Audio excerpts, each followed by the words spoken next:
Bonjour, c'est Julien, et t'es sur Fricadelle. Tu connais, non? Aujourd'hui, on va parler du film Les Animaux Fantastiques, les crimes de Grindelwald, qui sort aujourd'hui dans ton cinéma le plus proche.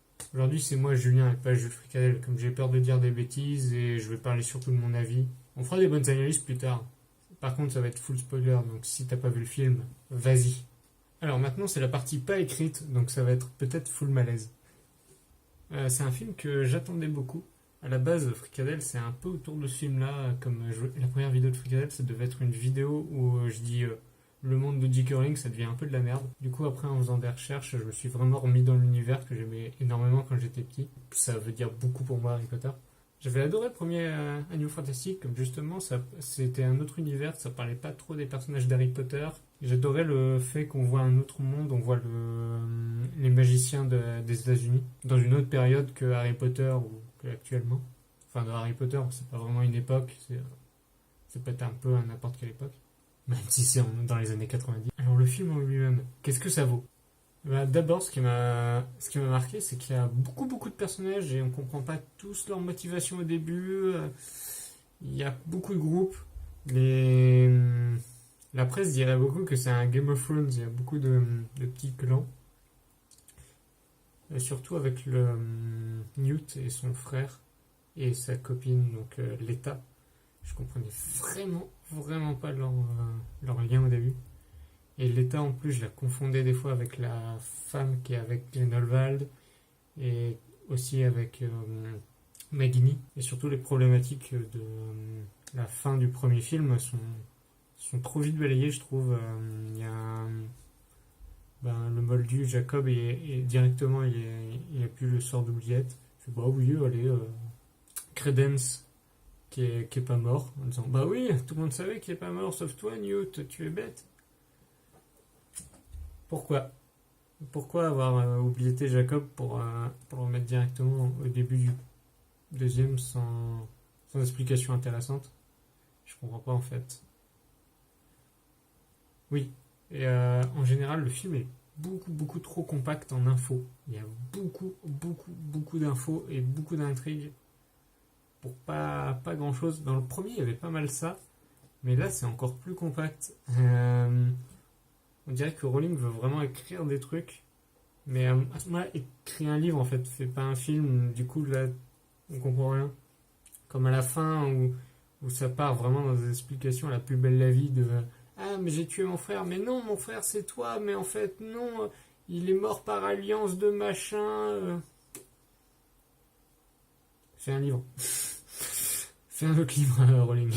Avant d'arriver au point qui fâche, c'est un film qui prépare beaucoup trop la suite en fait. Il se passe pas grand chose. Au final, on pensait qu'il allait se passer des trucs avec Flamel, avec Nagini. C'est plus un Wizarding World All Stars. J'ai l'impression que c'est comme le joueur du grenier qui a fait une vidéo sur Mondo, je sais plus quoi, qui fait des dessins animés avec Simba et tout. Avec Simba qui est avec le roi. C'est le roi lion, Simba. Simba qui est avec Aladdin, qui est avec d'autres personnages.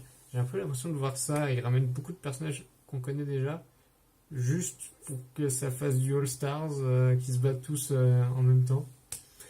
C'est pas forcément super logique. Et en parlant du fanservice, j'ai détesté le fanservice. Toute la séquence à Poudlard. Pourquoi? T'as tout le film qui rush, les personnages se téléportent tout le temps. Poudlard, t'as une demi-heure de oh, regarde, il y a les mêmes salles que dans Harry Potter. Oh, regarde, il y a les défenses contre les forces du mal. On fait le même plan que dans Harry Potter 3, on fait le même cours. Oh, regarde, c'est Dumbledore. Oh, McGonagall. D'ailleurs, McGonagall. J'ai regardé sur internet. Ok, ça fait pinailleur de merde. McGonagall n'est pas censée être née. Alors qu'elle est prof. Ah, bravo, Madame Rowling. Et d'où Dumbledore est prof de défense contre les forces du mal. À ce moment-là, tous les persos importants sont profs de défense contre les forces du mal. Et parlons de la fin. Pourquoi Credence est un frère de Dumbledore? En vrai, je suis pas contre faire des nouvelles histoires, mais réécrire Ce qui réécrire le passé, en fait, je trouve ça dommage, en fait. Si c'était pour faire ça, en fait, ils auraient dû faire des films qui se passent après ce qu'on connaît. Là, ils réécrivent tous les persos qu'on connaît déjà. Et c'est dommage. C'est juste le point final que je trouve au film, c'est ça qui est dommage, en fait.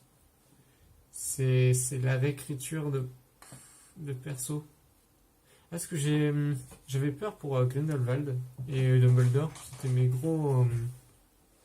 mes grosses peurs du film. Mais au final, les persos sont assez cool. C'est Grindelwald à la fin avec son discours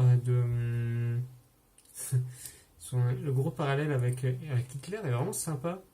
J'ai vraiment eu peur à ce moment-là. J'ai vraiment fait ah ouais, c'est des trucs qui peuvent exister dans la vraie vie en fait.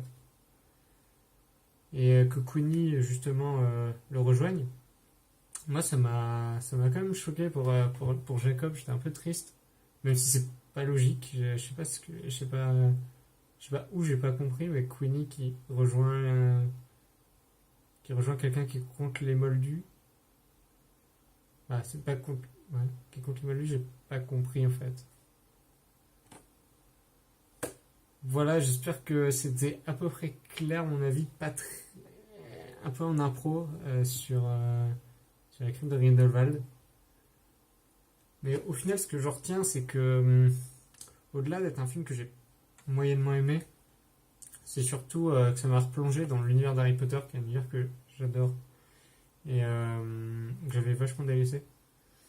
Et ça me fait vraiment du bien de revoir des fans d'Harry Potter, de revoir un nouvel Harry Potter sur grand écran, je sais pas. Et ça, au-delà du film qui est pas ouf, ça c'est vraiment cool. Et voilà.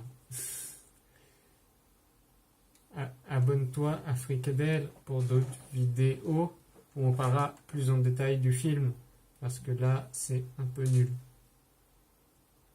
Au revoir.